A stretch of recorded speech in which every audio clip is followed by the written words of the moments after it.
रामकृष्ण हरी. आज आपला सप्ताहातील दुसरा दिवस आहे.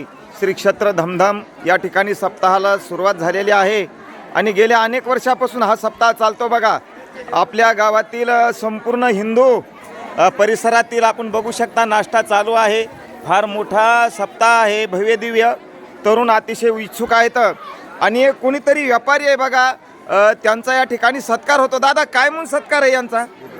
हा, यांचा म्हणजे हे आमच्या गावात जवळजवळ भांड्याची दुकान घेऊन बऱ्याच दिवसापासून येतात आणि गेल्या वर्षी सप्ताह टायमात नव्हते ते, पण आमचा हा सप्ताह त्यांनी जो पाहायला भरवे आणि दिवे, या सप्ताहाला पाहून त्यांचं सुद्धा इब्राहिम भाईचं सुद्धा मन भारावून गेलं आणि त्यांनी या ठिकाणी 11 कॅरेट केळाचे आणून दिले बघा. हो. आणि बघा, हा व्यक्ती लोणारचा आहे. काय नाव आहे दादा आपलं?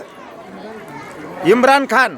आणि ते व्यापार करण्याच्या इच्छुक असल्यामुळे व्यापाराच्या माध्यमातून या गावामध्ये आले आणि त्यांना भगवान बाबांनी सद्बुद्धी दिली. बघा, हिंदू मुस्लिम एकच जाणं, मग कशाला हे भांडणं? जसे एका देशामध्ये एका गावामध्ये राहतात म्हणजे ते भाऊच असतात. शेजारी हे शेजार धर्म पाळून वेळ प्रसंगी परोपकारी वृत्तीचे असावेत. त्या व्यक्तीप्रमाणे या व्यक्तीला सद्बुद्धी आली. आपण माऊलीच्या चरणी, अनुबरायाच्या चरणी विनंती करू की दादा, याच वर्षी नाही, दरवर्षी पण तुम्ही आमच्या सहकार्य करा आणि आपण एकमेकाला सहाय्य करू. रामकृष्ण हरी. भगवान बाबा की जय.